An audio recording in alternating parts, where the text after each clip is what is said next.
ধানমন্ডি ঢাকা 10 আসনে নির্বাচনী প্রচারণার খবর জানবো।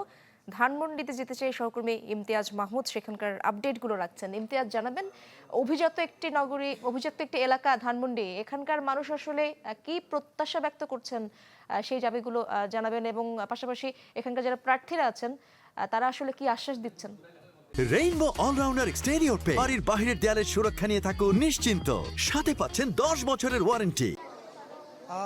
ইশরাত, আমি সকাল থেকে 9:30 থেকে ধানমন্ডি 15 স্টাফ কোয়ার্টারের সামনে আছি এবং এখানে সকাল 9:30টায় জামায়াত প্রার্থী যিনি জসিমউদ্দিন সরকার রয়েছে, তিনি মতবিনিময় সভার আয়োজন করেছে এবং তিনি এই মতবিনিময় সভায় কিন্তু অনেক এলাকার বাড়িওয়ালা থেকে শুরু করে বাড়ি ভাড়াটিয়া তাদের সাথে কথা বলেছে, এলাকার ব্যবসায়ীদের সাথে কথা বলেছে। এবং আরেকটি জিনিস জানিয়ে রাখা দরকার যে ধানমন্ডি 10 কিন্তু নিউ মার্কেট থেকে শুরু করে কামরাঙ্গীর চর, এছাড়াও ধানমন্ডি এলাকা, হাজারিবাগ, এই সংলগ্ন এলাকা নিয়ে কিন্তু ধানমন্ডি 10 গঠিত এবং এখানে বেশ কিছু সমস্যা রয়েছে। তার ভিতরে সবচেয়ে প্রকট যে সমস্যাটা সেটা নিয়ে কিন্তু আলোচনা করা আছে। তার ভিতরে সবচেয়ে প্রকট যে সমস্যাটা সেটা জলাবদ্ধতা, এবং জলাবদ্ধতার যে ব্যাপারটা সেটা 2001 সাল থেকে 2021 সাল পর্যন্ত সেখানে প্রচুর পরিমাণে অর্থ প্রকল্প বাস্তবায়ন করা হয়েছে এবং সেখানে প্রায় 1000 কোটি টাকার বেশি প্রকল্প দেওয়ার পরেও সেখানে কিন্তু ড্রেনেজ ব্যবস্থা তেমন কোনো ভালো পাওয়া যায় না। এবং সেই জায়গা থেকে জসিমউদ্দিন সরকার কিন্তু এলাকার মানুষকে প্রতিশ্রুতি এবং অঙ্গীকার দিচ্ছেন এবং সকাল থেকেই তিনি প্রতিশ্রুতি মানুষকে দিয়ে যাচ্ছেন এবং বলেছেন যে তিনি যদি ক্ষমতায় বা বিজয়ী হতে পারেন এবং সর্বপ্রথম তিনি জলাবদ্ধতা নিয়ে কাজ করবেন। তাছাড়া তিনি আরও অভিযোগ করেছেন যে এই প্রচারণাকালে তার এলাকার যে পোস্টার ব্যানার যে রয়েছে সেগুলো কিন্তু ছিঁড়ে ফেলা হচ্ছে এবং এতে করে তিনি নিরাপত্তা নিয়েও শঙ্কিত আছে এবং 12ই ফেব্রুয়ারি যেই ভোটটি হবে সেই ভোটে সুষ্ঠুভাবে হবে কিনা সেটা নিয়েও তিনি শঙ্কিত। তাছাড়া এলাকার ধানমন্ডি সহ আশেপাশে নিউ মার্কেটে যেই ব্যবসায়ীরা রয়েছে, যেখানে নিউ মার্কেট অনেক প্রচুর পরিমাণে ব্যবসায়ী, তাদের তিনি বলেছেন যে স্বাচ্ছন্দ্যে তারা যাতে ব্যবসা করতে পারে সেই পরিবেশ কিন্তু তারা তৈরি করে ফেলবেন। এবং এই মুহূর্তে আমি আছি হচ্ছে যে ঢাকা স্টাফ কোয়ার্টারের পাশেই আপনার জরিনা শিকদার স্কুলে, এবং তিনি এই স্কুলের হেড টিচারের সাথে কথা বলছেন এবং এখানের যে কি অবস্থা, তাদের কি চাওয়া, তাদের কি অভিযোগ, কি পেলে ভালো হবে সেগুলো নিয়ে তিনি দেখতে পাচ্ছিলাম বেশ কয়েকটি স্কুল, কলেজ, ইউনিভার্সিটি, তো এই এলাকা জুড়েই সেখানকার মানুষেরও কিছু প্রত্যাশা থাকবেই। দর্শক, আমরা দেখতে পাচ্ছি আমার আরেক সহকর্মী সম্রাট হোসেন আমার সাথে যুক্ত আছেন উত্তরা থেকে। ঢাকা 18 আসনের আপডেটগুলো তার মাধ্যমে জানাবো।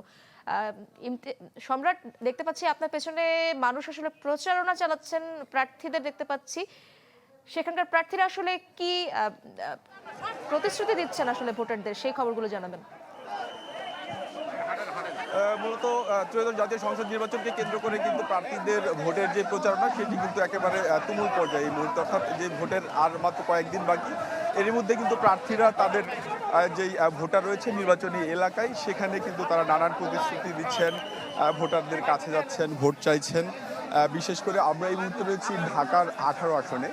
এই 18 আসন অর্থাৎ ঢাকার 4টি থানা নিয়ে গঠিত: উত্তরখান, তুরাগ, দক্ষিণকান এবং খিলক্ষেত। এই 4 থানায় মোট ভোটার সংখ্যা এই আসনের 6 লাখের কিছু বেশি। সেখানে কিন্তু প্রার্থীরা তাদের যেই ভোটের জন্য কিন্তু তারা ভোটারদের কাছে কাছে যাচ্ছেন এবং হচ্ছে যে তারা ভোট চাইছেন, নানান প্রতিশ্রুতি দিচ্ছেন।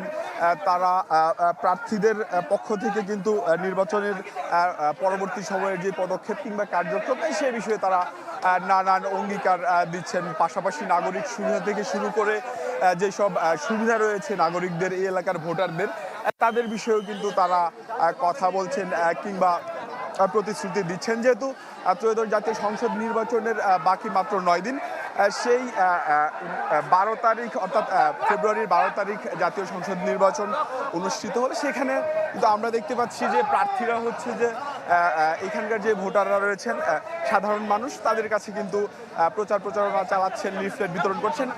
আমরা এই মুহূর্তে ঢাকা 18 আসনের যিনি প্রার্থী তার কাছে এসেছি। আমরা তার বিষয়ে খোঁজ খবর নিচ্ছিলাম, কিংবা এই প্রার্থীদের ভোটারদের যে জনসংযোগ, সেই জনসংযোগের বিষয়ে কিন্তু আসলে দেখছিলাম। তো এই ছিল রাজধানীর ঢাকা 18 আসন থেকে সর্বশেষ। অনেক ধন্যবাদ। যুক্ত হয়েছিলেন সম্রাট হোসেন, ঢাকা 18 আসনের নির্বাচনী প্রচারণার খবর জানছিলাম।